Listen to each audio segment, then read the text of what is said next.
noite. Os ataques de cães pelo país têm ido parar na justiça. As ações relacionadas à omissão de cautela na guarda ou na condução de animais cresceram quase 7% no ano passado. O tutor pode até responder criminalmente se a mordida do cachorro terminar numa lesão grave ou na morte.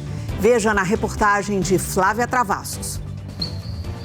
Essa é a Nala, uma American Bully de 10 meses. Filhote e já tão bem treinada.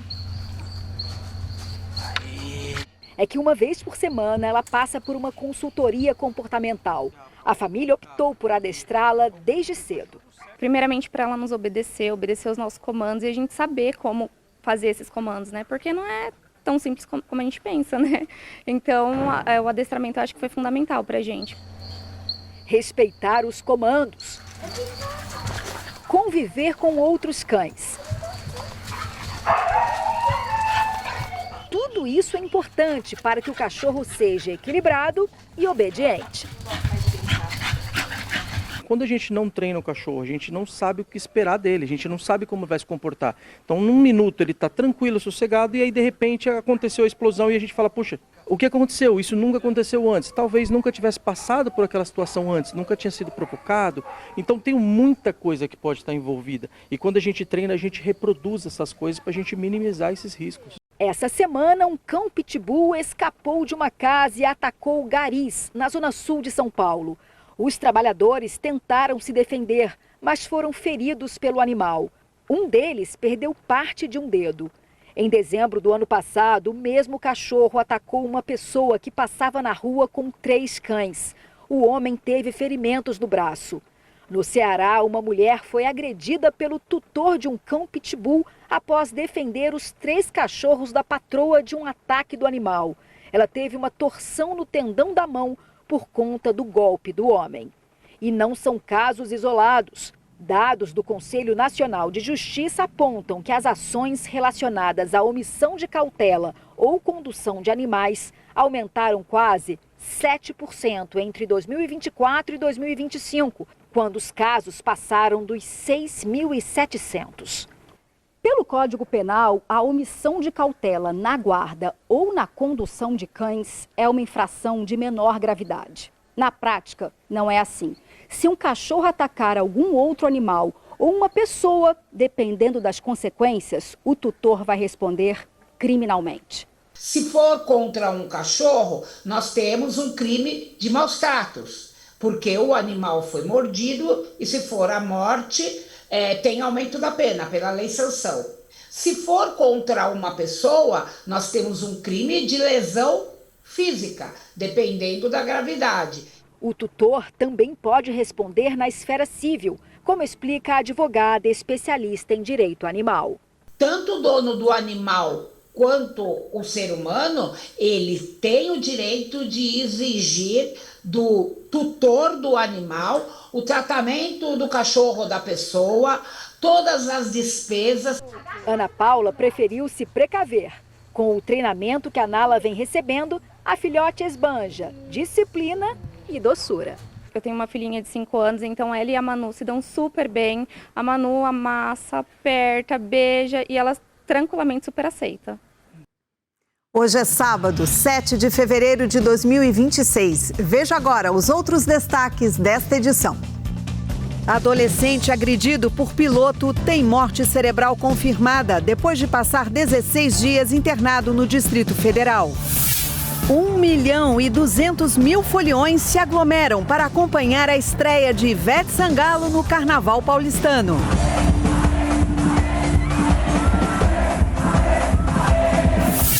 No Rio de Janeiro, blocos também arrastam multidão pelas ruas da cidade. É carnaval, cara. A gente só tem que estar livre, feliz e curtir.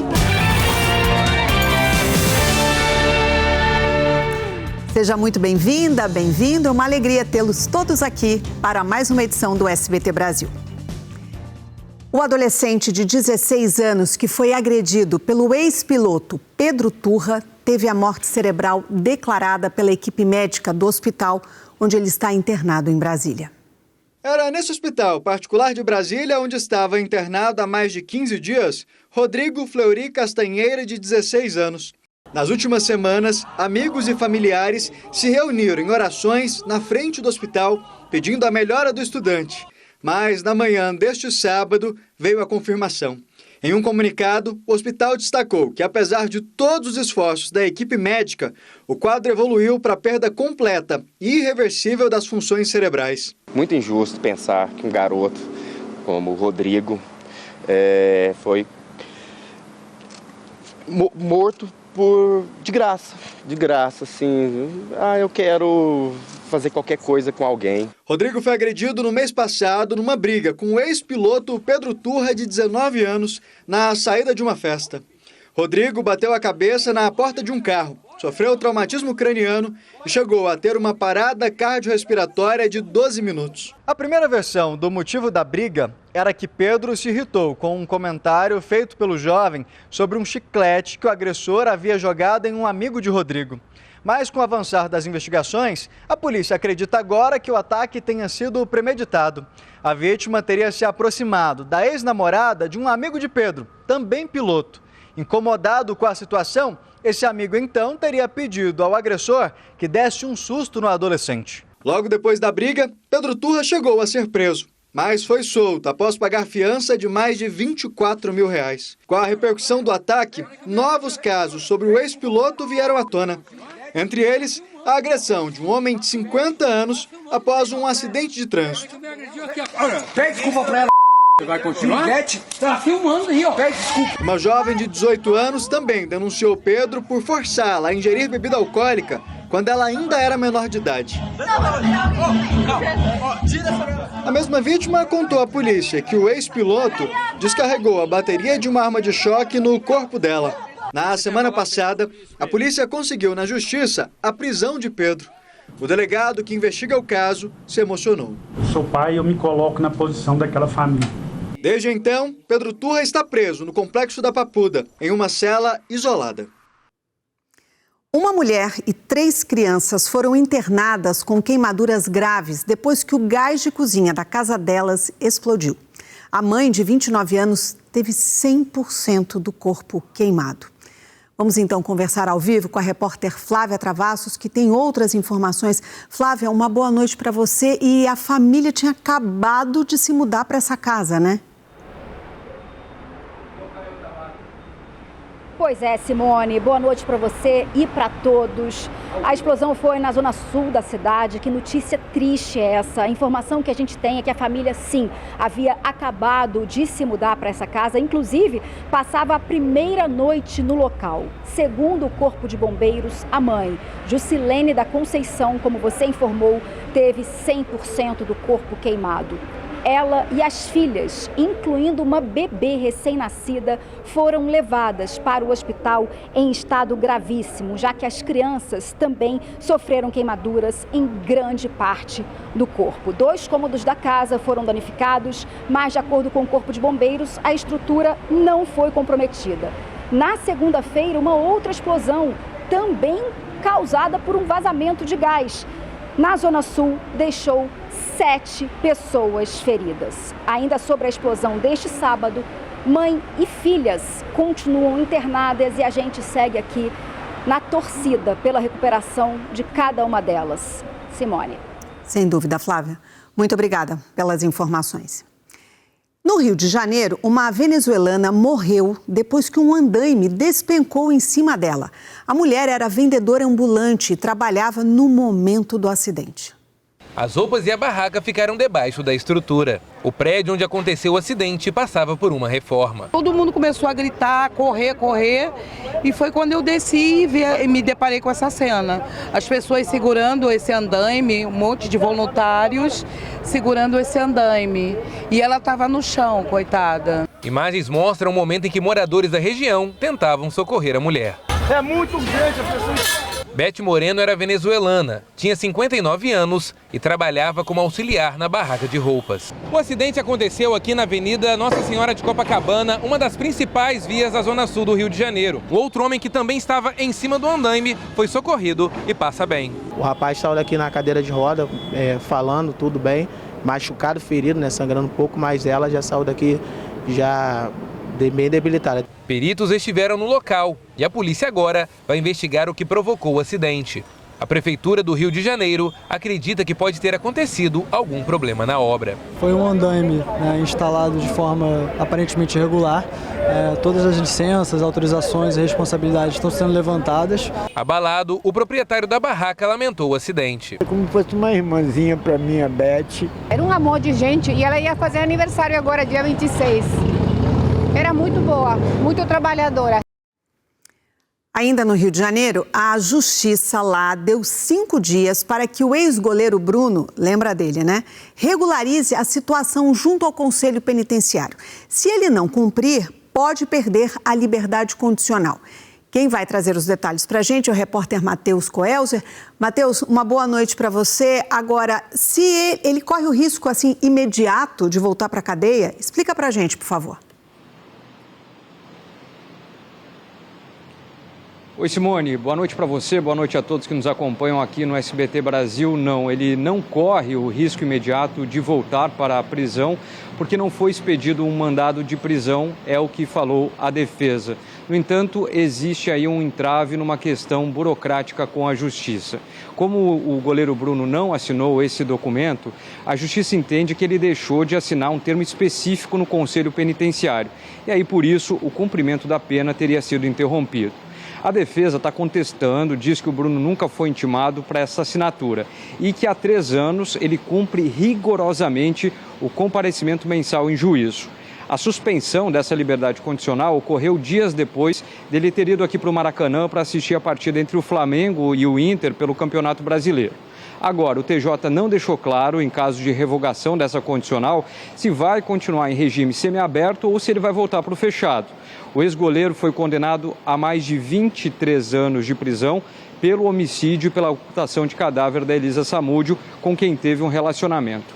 Vale lembrar que a pena termina em janeiro de 2031. E agora o relógio está correndo, porque se o prazo vencer sem essa assinatura, o benefício da condicional vai cair. A defesa diz que vai tentar recorrer dessa decisão ainda nessa semana para que ele possa permanecer na condicional. Eu volto com você, Simone. Ok, Matheus, muito obrigada. A Polícia Civil de Santa Catarina pediu a apreensão do passaporte do adolescente suspeito de maus tratos contra o cão Orelha. No inquérito concluído nesta semana, o jovem foi apontado como responsável pelas agressões que terminaram na morte do cachorro comunitário em Florianópolis. Além da apreensão do passaporte, a polícia já tinha pedido a internação provisória dele para impedir que ele saísse do país. A defesa do adolescente não se pronunciou sobre o pedido de apreensão do passaporte, mas já tinha dito durante a semana que não há provas que sustentem o envolvimento dele no crime. Foi divulgada a causa da morte do influenciador Henrique Maderiti, em Ouro Preto, Minas Gerais. Causas naturais. Sextou, papai! O influenciador de 50 anos foi encontrado morto no próprio Aras. Maderiti estava com um corte na nuca e marcas no pescoço. A análise do Instituto Médico Legal apontou para um infarto fulminante. Poucas horas antes de morrer, ele tinha publicado vídeos comemorando a chegada do final de semana, conteúdo pelo qual ficou conhecido. Sexta-feira, papai. Pode olhar aí, meio-dia. Maderiti tinha mais de 2 milhões de seguidores nas redes sociais. De Minas Gerais, agora nós vamos para Porto Alegre com a Aline Schneider, porque um outro influenciador e um professor de dança foi indiciado por suspeita de cárcere privado e ameaça contra a ex-namorada. Então vamos para lá, vamos conversar com a Aline. Aline, uma boa noite para você. Explica para a gente esse caso melhor, por favor. Oi, Simone. Boa noite a todos que nos acompanham. A Polícia Civil Gaúcha indiciou o professor de dança Vinícius de Moraes Martins. Ele aguarda uma audiência na Justiça. Em um vídeo publicado nas redes sociais, Victoria Policarpo, que também é influenciadora, acusa o ex-namorado de violência, sequestro e cárcere privado. A jovem registrou ocorrência na Delegacia da Mulher no dia 15 de janeiro e no mesmo dia a juíza concedeu medidas protetivas, proibindo Vinícius de se aproximar e ter contato com a vítima. A defesa dele diz que vai se manifestar exclusivamente nos autos do processo e revela que o cliente tem sofrido linchamento digital e consequências profissionais severas, sem que ele seja réu em ação penal. Simone. Ok, Aline, muito obrigada. Uma professora foi morta por um aluno dentro da universidade onde dava aulas em Porto Velho. Juliana Santiago tinha acabado de dar uma aula no curso de Direito quando foi abordada pelo homem. O aluno, identificado como João Júnior, esperou que os colegas saíssem da sala para atacar a professora com um punhal.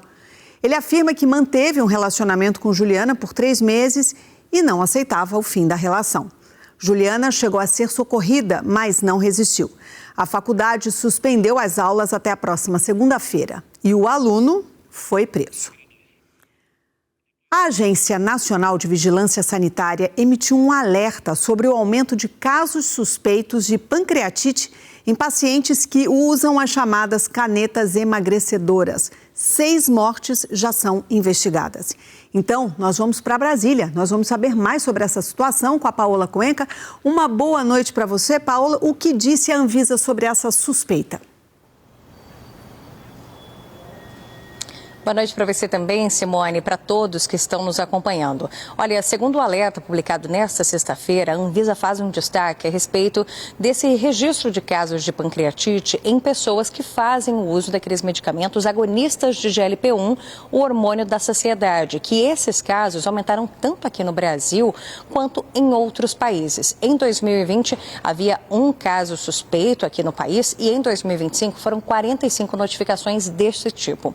A doença pancreatite é caracterizada por uma inflamação aguda do pâncreas, que pode, inclusive, gerar uma falência dos órgãos. E essa doença, ela pode ali ocorrer diante dessa situação, numa forma, inclusive, muito grave, como é essa da falência dos órgãos. A questão é que essa doença, segundo o próprio relato da Anvisa nesse alerta, não há um dado ali comprovando que foi o uso dessas canetas emagrecedoras que gerou a pancreatite nas pessoas que fazem o uso dos medicamentos. Mas a chance disso acontecer, esse efeito adverso que já está prescrito ali na bula do medicamento, a chance é maior para aquelas pessoas que estão fazendo uso das canetas emagrecedoras fora das indicações. Por exemplo, uma pessoa que está utilizando para perder poucos quilos ali somente para fins estéticos. Ainda que não haja uma comprovação de que foi a caneta que gerou essa pancreatite, a Anvisa faz esse alerta. Se você utiliza canetas emagrecedoras, começou a sentir uma dor abdominal forte que irradia para as costas, vem acompanhada de enjoos ou vômitos, procure o atendimento médico o quanto antes. Simone. É isso mesmo, Paulo. É uma doença seríssima, a pancreatite, que sim, pode levar, inclusive, à morte. Muito obrigada pelas informações. Um estudo brasileiro inédito mostra que a pobreza pode atrasar o desenvolvimento motor dos bebês ainda nos primeiros meses de vida. Mas tem uma boa notícia, é que estratégias simples podem reverter esse quadro.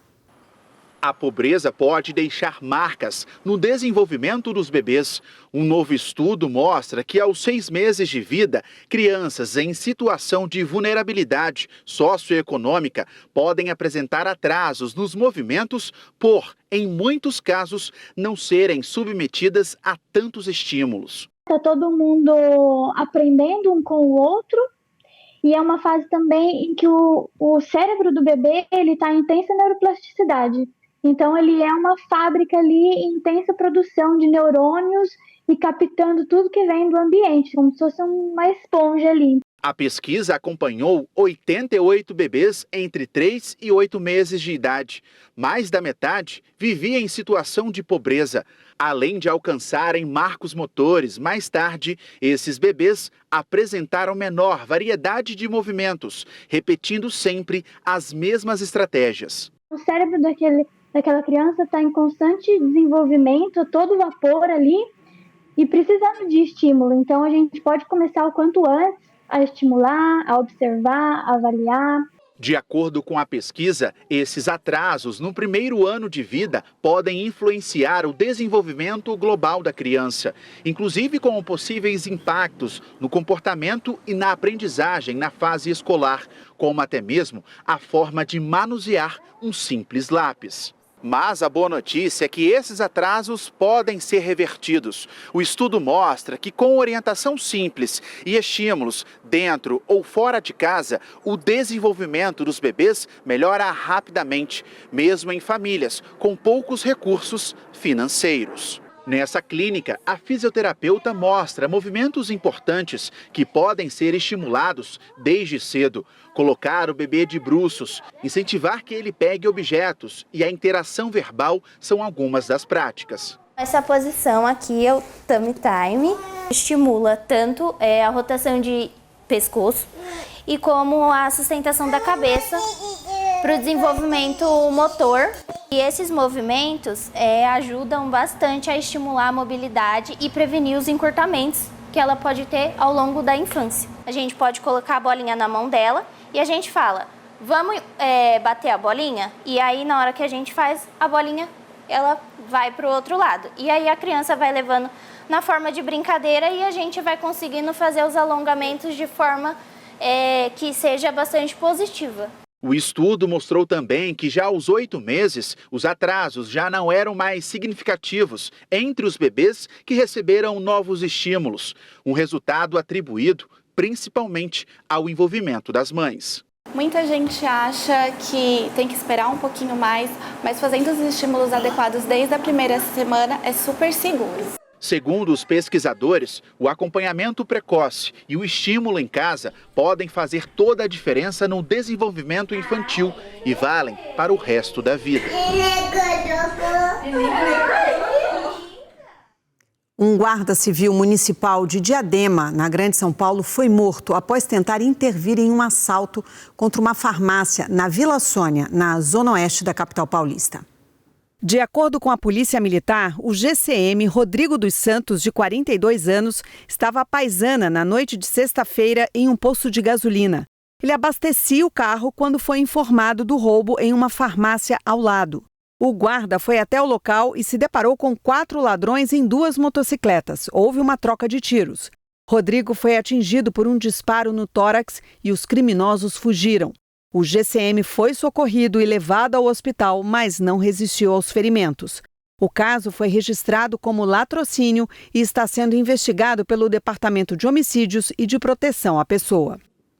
Veja se é o seu caso. Quase 80% dos brasileiros começaram o ano endividados, naquele que é o maior patamar já registrado na série histórica da pesquisa. É o que aponta o levantamento da Confederação Nacional do Comércio de Bens, Serviços e Turismo. Jarbas já tinha 62 anos quando aprendeu sobre organização financeira. Antes tarde do que nunca. Hoje ele anota tudo que recebe e gasta na planilha e tem até uma fórmula. 50% para as despesas essenciais, 30% para o meu estilo de vida e 20% para o investimento e para uma função também que o dinheiro tem, que é a doação. Controle financeiro que não é a regra para a maioria da população. Uma pesquisa da Confederação Nacional do Comércio de Bens, Serviços e Turismo, a CNC, apontou que o nível de endividamento em janeiro chegou a quase 80% entre os brasileiros. É o maior índice para o mês em toda a série histórica. O cartão de crédito é a forma mais presente de dívida entre as famílias, seguido por carnês, crédito pessoal, financiamento da casa e do carro. Por outro lado, a pesquisa mostra que famílias com renda entre 3 e 5 salários mínimos estão conseguindo deixar as contas em dia. Nesse segmento, a inadimplência registrou uma queda no mês. Endividamento é quando eu tenho muitas dívidas, eu tenho muitas parcelas a vencer. Eu assumi compromissos que eu parcelei ao longo dos próximos meses. Inadimplência é quando a pessoa não consegue honrar com aquelas parcelas. De acordo com os especialistas, a queda da inadimplência é um cenário recorrente devido ao 13º salário e às bonificações de final de ano. O problema ocorre nos meses seguintes, quando o dinheiro falta e as contas voltam a se acumular. Jarbas aprendeu a lição e hoje até dorme melhor, depois de incorporar nas finanças o que ele chama de reserva da paz. A reserva da paz é tu ter um dinheiro em algum investimento, ele vai servir para um gasto que aparecer de maneira extraordinária. E aí eu não mexo no salário, eu vou ali naquele item onde está o dinheiro para efetuar o pagamento de uma despesa extra. O presidente americano Donald Trump afirmou que não vai pedir desculpa pelo vídeo com conteúdo racista que ele publicou na internet. A montagem retrata o ex-presidente Barack Obama e a esposa dele como macacos. A bordo do Air Force One, a caminho de Mar-a-Lago, o presidente disse que não assistiu ao vídeo completo publicado nas redes sociais dele. Trump afirmou que viu apenas o início do conteúdo, que, segundo ele, tratava de uma suposta fraude eleitoral. O americano afirmou que condena as partes consideradas racistas, mas negou ter cometido um erro e descartou a possibilidade de pedir desculpa.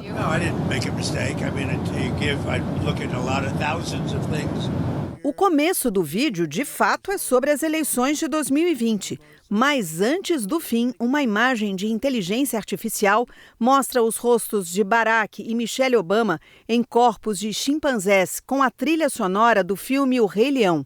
Por ser um conteúdo racista, o jornalismo do SBT decidiu não exibir o material na íntegra. Hoje, o governo americano também afirmou que o Pentágono rompeu relações com a Universidade de Harvard, uma das instituições de ensino mais respeitadas do mundo, cortando programas de educação militar, bolsas e certificações. Segundo o secretário de Defesa dos Estados Unidos, oficiais que vão a Harvard voltam com a cabeça cheia de ideologias radicais incompatíveis com as necessidades das Forças Armadas. O governo da Ucrânia anunciou que o presidente americano Donald Trump quer que a guerra entre Ucrânia e Rússia termine até junho. Segundo o gabinete do presidente Volodymyr Zelensky, o governo americano propôs uma nova rodada de negociações, possivelmente em Miami, nas próximas semanas. Os Estados Unidos teriam dado um prazo claro para que as partes alcancem um acordo de paz antes do início do verão no hemisfério norte. Na madrugada de hoje, a Rússia voltou a atacar a região de Kiev.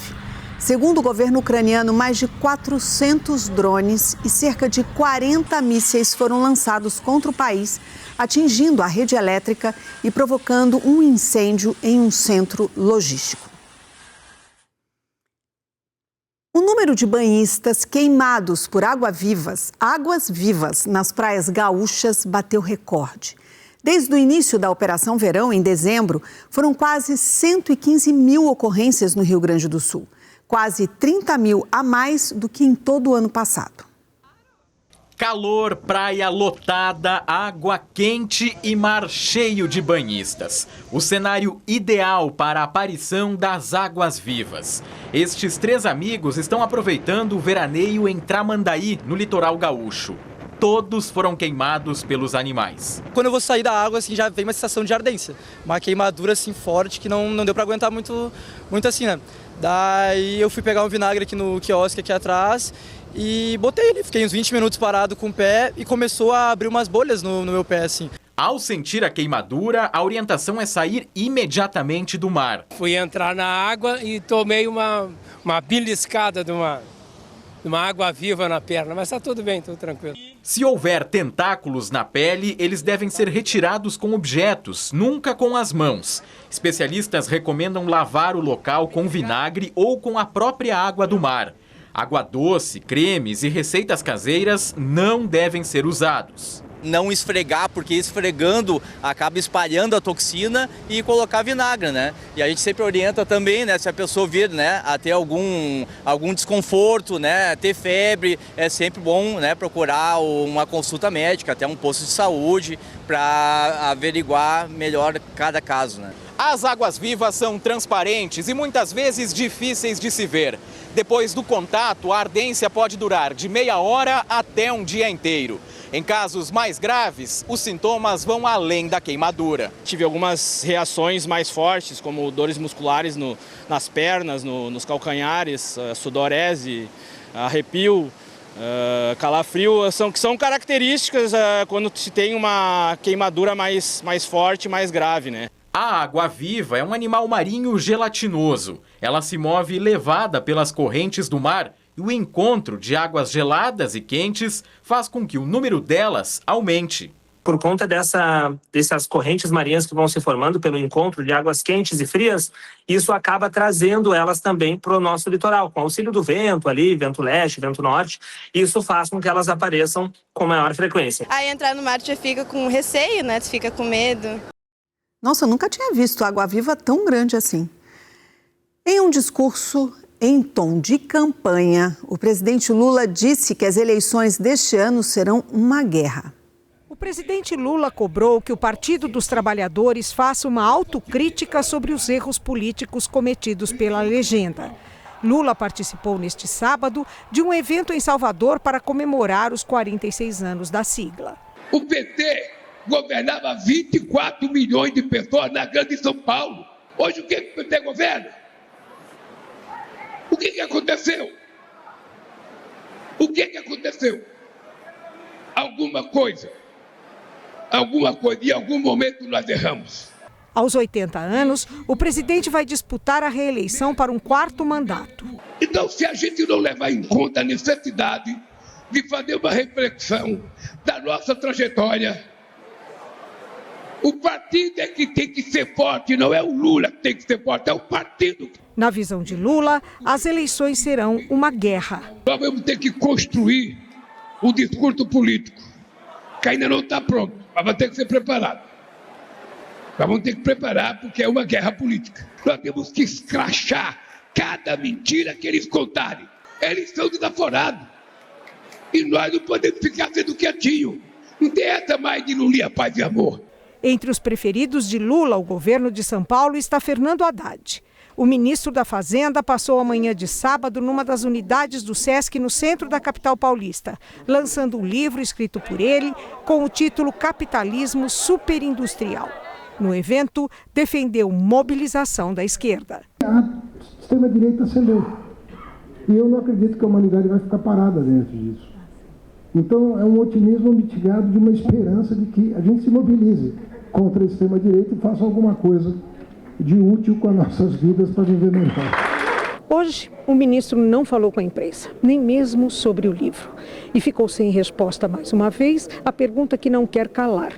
Ele vai fazer o que quer e ser coordenador da campanha do presidente Lula ou vai fazer o que querem e sair candidato ao governo de São Paulo? O líder da oposição na Câmara visitou hoje Jair Bolsonaro na prisão. O deputado Cabo Gilberto esteve na Papudinha, onde o ex-presidente cumpre pena por tentativa de golpe. Na saída, em um vídeo divulgado nas redes sociais, o parlamentar disse que recebeu orientações de como deveria atuar na Câmara dos Deputados. Eu assumi na liderança da oposição, escutei todas as determinações do presidente Bolsonaro para o nosso comportamento lá na Câmara Federal.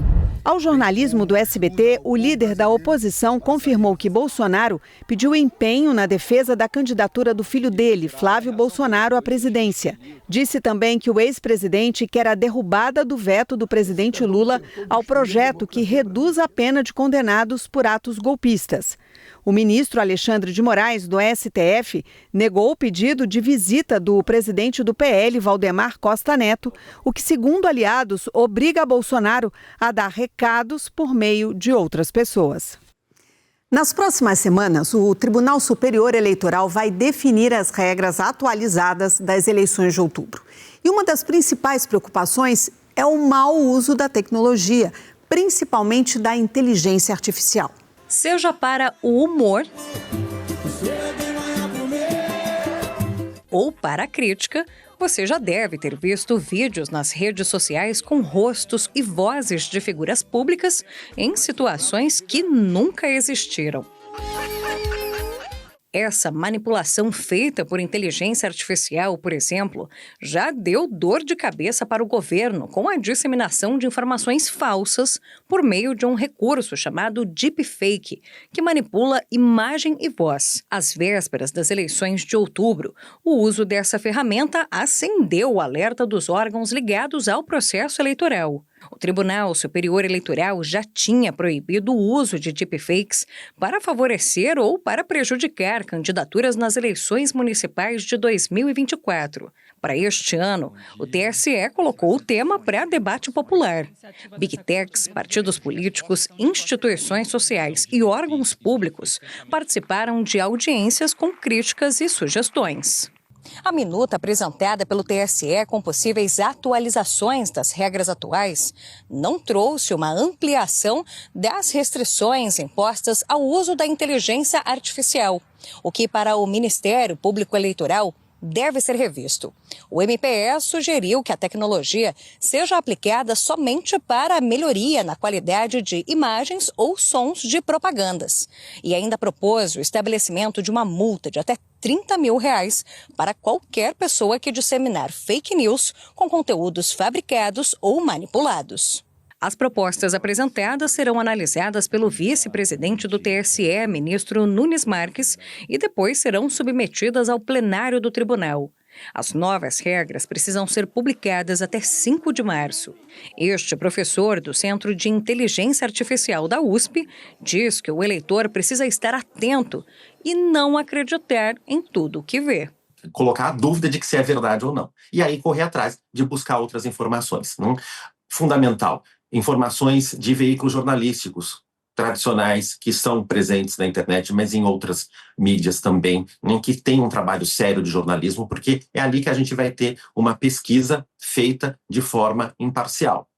É isso, confie no jornalismo. Acredite você, mas em pleno mês de fevereiro já tem supermercado vendendo ovos de chocolate. Pois é. Páscoa só será comemorada em abril, mas já movimenta o comércio antes mesmo do Carnaval. De um lado, os panetones do Natal estão na promoção.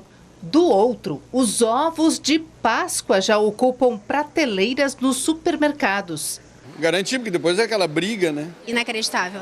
Dá vontade de levar, né? Mas eu nem olhei o preço, nem olhei. Não vou me iludir, porque eu acho que vai estar uma fortuna. Mas muito cedo, né? Os supermercadistas explicam que quanto mais cedo o produto estiver nas gôndolas, maior a chance de vender. A presença ainda é modesta, mas o valor salta aos olhos. Quase R$100 um ovo de Páscoa infantil com pouco mais de 160 gramas. Mais de R$600 o quilo. Um aumento de 10% no preço em relação ao ano anterior, de acordo com a Associação Gaúcha de Supermercados. É uma tendência que vem para ficar, com certeza, porque cada vez mais os fornecedores têm restrições de volumes e aí cada vez mais é mais garantido pegar antecipadamente, né? Para conseguir bater as metas que estão bem difíceis. Ter um mix completo é uma estratégia interessante, onde o consumidor vai na loja, ele encontra exatamente o que ele quer, porque o cliente está cada vez mais exigente, então nós temos que estar cada vez mais preparados para atendê-los. Outros itens sazonais de Páscoa também estarão mais salgados neste ano. O chocolate em barra deve sofrer aumento de 25%. Atum e sardinha têm previsão de 10% de aumento. A exceção fica por conta do azeite de oliva importado, com 20% de queda no preço. A gente tem sempre aquele grupo de consumidores que acaba deixando para a última hora, não tem jeito. Mas aqueles que têm uma intenção de personalização ou de algum item mais específico, até mesmo quem tem intenção de economizar, já que a gente percebe que tem muita gente que ainda está endividado e mesmo assim vai às compras, precisa realmente antecipar suas compras e ir para a loja o quanto antes, porque a chance de conseguir pesquisar mais preço e encontrar o item que deseja é maior. O Carnaval de Vitória, o primeiro desfile do nosso calendário nacional e o terceiro maior do Brasil, ganhou ainda mais destaque este ano com a transmissão oficial do SBT. Então vamos para lá? Porque a repórter Carol Monteiro está no Sambódromo sentindo de perto essa alegria, né? Da segunda noite de festa na capital capixaba. Olá, Carol, uma boa noite para você. Conta pra gente como é que tá a preparação para essa segunda noite.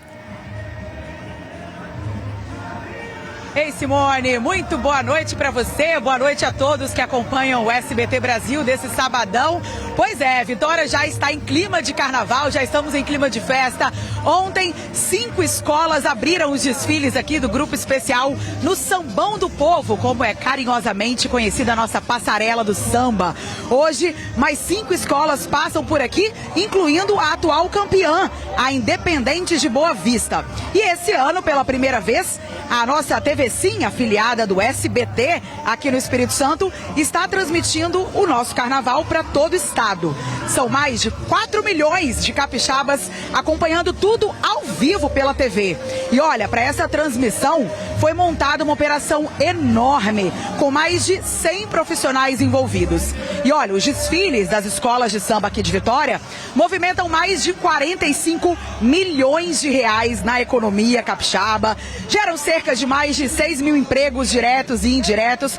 E olha, gente, a expectativa é de mais de 30 mil pessoas aqui no Sambão nesta noite, entre arquibancadas e camarotes. Nesse momento, como vocês podem ver, a equipe de bombeiros civis estão aqui fazendo aquela última vistoria, se posicionando, porque o Sambão vai abrir logo mais. A gente está vendo algumas pessoas já chegando nas arquibancadas, clima tímido por aqui por enquanto, porque o primeiro desfile, quem abre hoje é a Rosas de Ouro, só começa às 10 horas da noite. E para você que está em casa, de qualquer lugar do Brasil, vocês podem acompanhar a nossa transmissão pela internet, através do YouTube oficial da TV Sim, afiliada do SBT aqui no Espírito Santo, e também participar junto com a gente. Quem sabe, no ano que vem, a gente leva um pouquinho mais dessa transmissão para todo o país.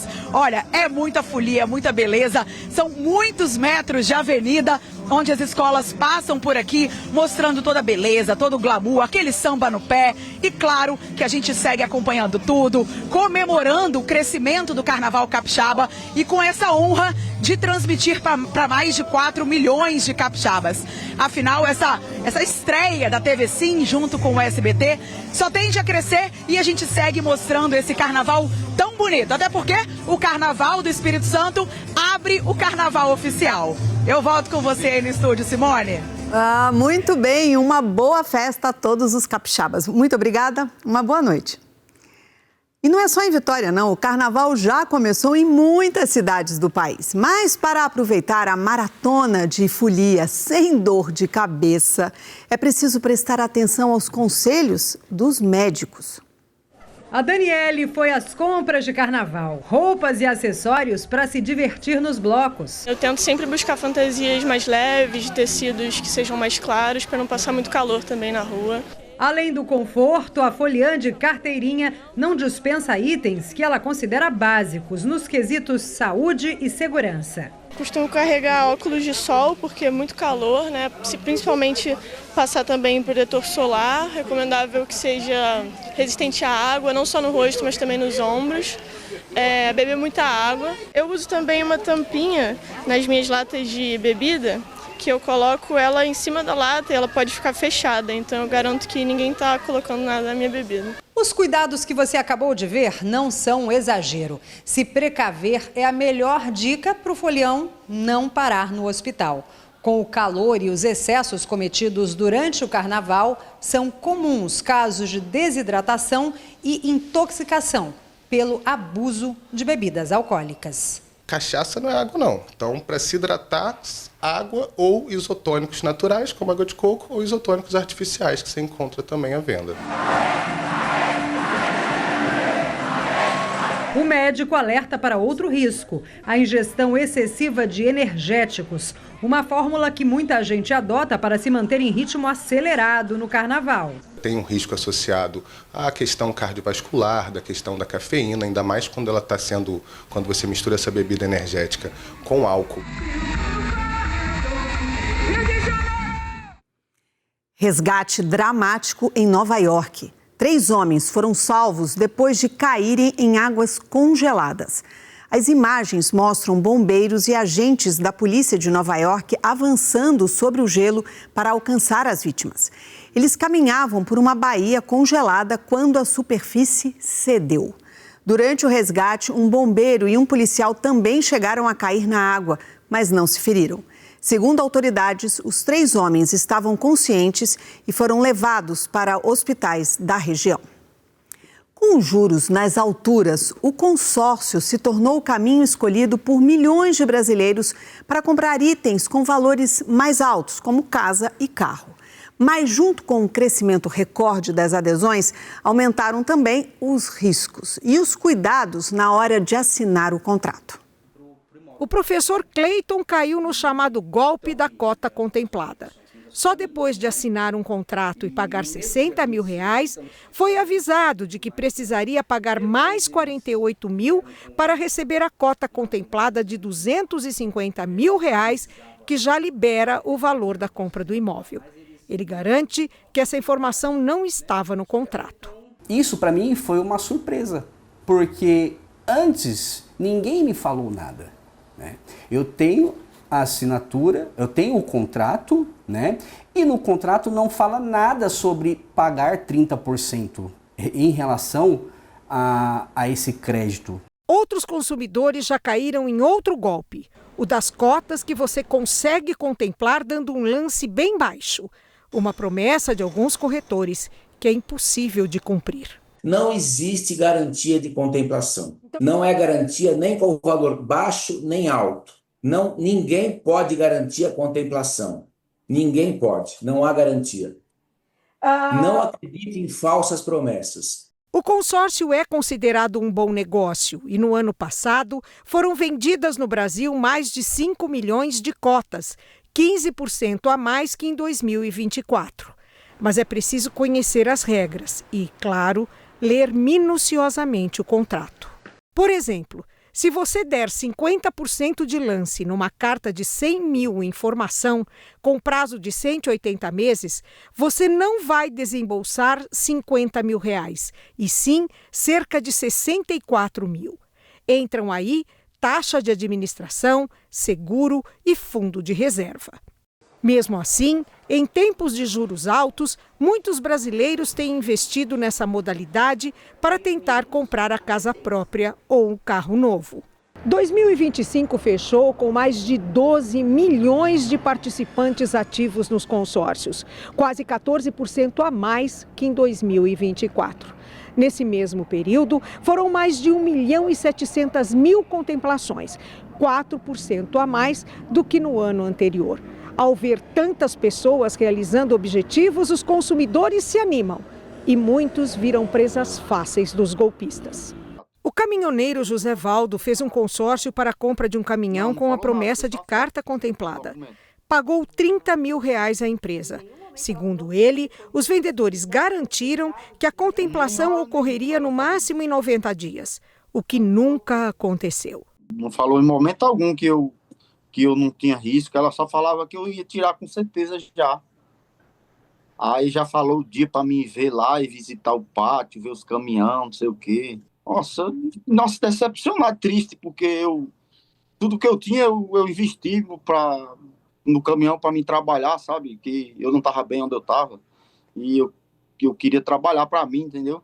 Este advogado especialista em golpes e fraudes diz que é muito difícil reverter essa situação nos tribunais, se a vítima não reunir os documentos e provas necessários. Se não tiver a comprovação de que houve uma promessa, que ele foi enganado e tudo mais, você não consegue, através do Poder Judiciário, provar que você sofreu um golpe ou fraude. O professor, que sonhava em adquirir um apartamento, agora paga mensalmente a prestação de um consórcio contemplado, não recebeu o valor da cota e nem teve notícias dos seus R$60 mil. Sinto que perdi meus valores referidos de R$60 mil e estou pagando parcelas de R$ 1.300. Me sinto lesado. Me sinto frustrado com toda a situação ocorrida perante a empresa. Agora, deixa eu te fazer uma pergunta. Você já levou bronca de um alimento? Parece brincadeira, né? Mas vídeos de bananas, ovos e até carne falando estão fazendo o maior sucesso nas redes sociais. Eu adoro. Com a ajuda da inteligência artificial, eles dão dicas sobre como devem ser armazenados e consumidos. Mas será que dá para confiar? É só entrar em uma rede social que eles aparecem. Ô, amigão, pra que ficar me apertando assim, hein? Pra saber se eu tô bom é só ver se tô vermelhinho e firme assim, pronto, pode me levar. Agora se me apertar eu estrago e viro molho aqui mesmo. Ô, amigo, tira eu daqui da geladeira. Batata também não gosta de frio. Criados com o uso de inteligência artificial, esses vídeos transformam alimentos em personagens com expressões e falas humanas. A ideia é simples: ensinar de um jeito divertido como cada alimento deve ser armazenado e consumido. Eu sou a carne! Tire do papel do açougue antes de congelar. O problema é que, na maioria das vezes, esses vídeos não informam de onde vêm as dicas. Então, fomos ao Mercado Público de Porto Alegre com uma nutricionista. Ela não vê problemas no formato, mas alerta para erros comuns. Lavar carnes, lavar frango, né? Porque isso não é adequado. A gente espalha contaminação pela pia e isso é uma coisa que não deve ser feita. O descongelamento dos alimentos, né? Ele deve ser feito sob refrigeração, ele não pode ser feito em temperatura ambiente, principalmente nessa época do ano, no verão. Os ovos, por exemplo, não devem ser lavados. A nutricionista reforça que eles precisam ser guardados na geladeira, assim como a maioria dos legumes. A maior parte das frutas podem ser acondicionadas fora, né? Agora, toda vez que você fracionar essa fruta, ela tem que imediatamente ser guardada sob conservação. Além de saber como guardar, outro erro comum é comprar mais do que precisa. A inteligência artificial até pode ajudar com dicas, mas nenhum vídeo substitui o planejamento na hora de comprar. Eu só guardo na geladeira, mas não lavo. A vontade é colocar tudo na geladeira, né? Mas a gente sabe que perde nutrientes. Outra dica importante é que a batata e a cebola não devem ser guardadas juntas. Elas liberam gases que aceleram o amadurecimento. E naqueles alimentos embalados, sempre vale dar uma conferida. As pessoas não têm o hábito de ler o rótulo e tem muitas informações importantes ali. Além até da própria informação nutricional, tem a forma de conservação dos alimentos. Então, após aberto, quantos dias, qual é a temperatura que ele deve ser acondicionado. E para quem recebe os posts feitos com a IA, esse professor de ciências da computação lembra que basta um celular para pessoas criarem um conteúdo que pareça verdadeiro. Então, desconfie. Verificar a fonte, desconfiar também, né, dos conteúdos muito alarmantes, na realidade, né? Conferir data e contexto dessas informações quando chegam a nós, né? E olhar a qualidade, na realidade, desse conteúdo antes de compartilhar. O problema não é só a mentira da informação, mas sim a velocidade com que ela se transmite na internet, né? E você já ouviu falar em flyboard? Esse esporte na água tem chamado a atenção e aqui no Brasil aparece como uma boa opção para quem busca aventuras neste verão. Ele parece coisa de filme, mas é real. Um esporte aquático que mistura adrenalina, equilíbrio e a incrível sensação de voar sobre a água. O flyboard vem chamando a atenção de quem busca emoção no verão.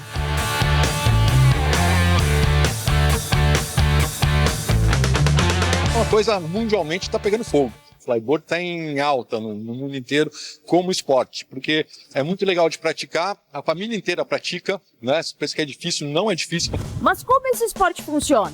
Então, essa mangueira, ela vai encaixar aqui embaixo. Isso aqui é uma prancha nova, tá? Ela vai encaixada aqui embaixo, né, do jet, a bota é fixada aqui. Você vai colocar os pés no flyboard E quando a água entrar embaixo pelo meio dele, sai nesses tubos laterais. Quando a água sai aqui no tubo lateral, te projeta para cima.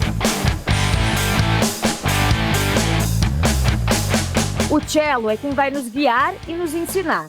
Ele é o responsável por trazer o Fly ao Brasil, isso em 2012. É claro que eu não poderia deixar de também ver como é que é esse esporte, de praticar o flyboard. Eu já tô aqui praticamente pronta, colete, tô até com a câmera aqui para gravar tudo para vocês também. Agora a gente vai se organizar ali, o Cello vai colocar o jet ski ali e aí sim a gente vai mais pro meio da lagoa para poder praticar esse esporte. Pegando todas as dicas do Cello, hora de tentar.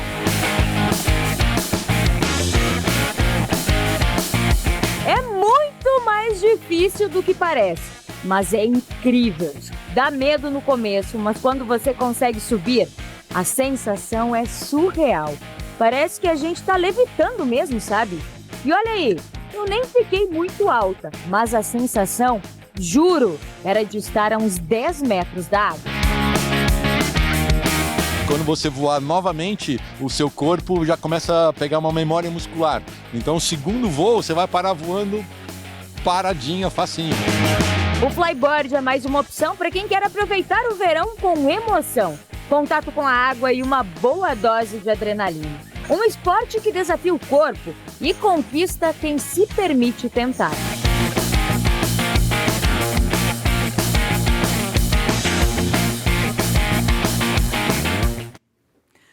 Faltam poucos meses para a Copa do Mundo. A seleção brasileira terá 3 grandes desafios na fase de grupos. E o repórter João Venturi conta pra gente que o Brasil pode esperar na primeira fase do torneio. Faltam poucos meses para o Brasil entrar em campo pela Copa do Mundo e a pressão já começa a ser sentida. A estreia contra o Marrocos será aqui no MetLife Stadium em Nova Jersey e promete casa cheia.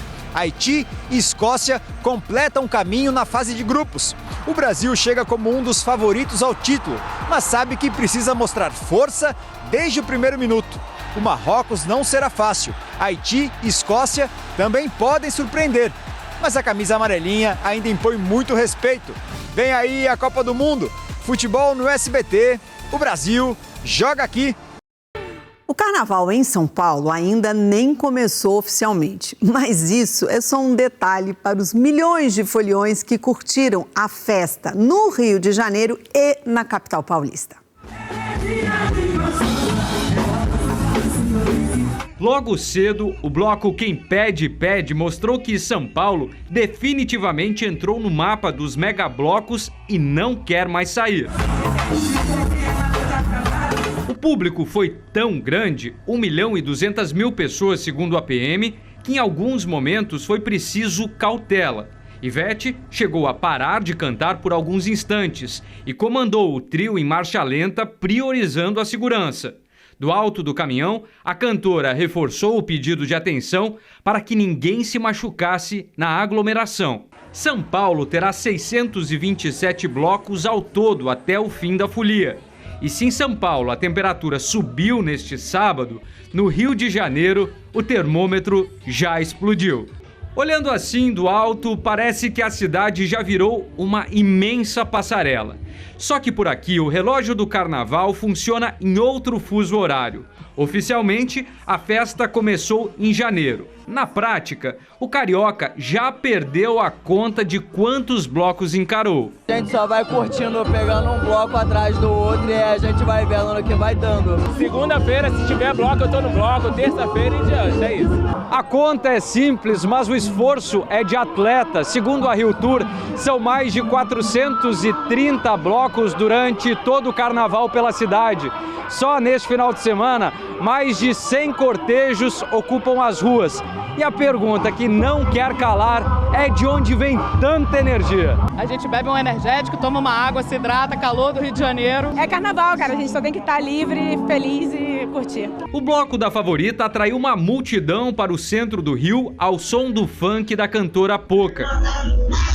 Na Prainha da Glória, o Que Bloco é Esse prova que a bateria ainda está com carga total. E olha que a Sapucaí ainda nem abriu os portões.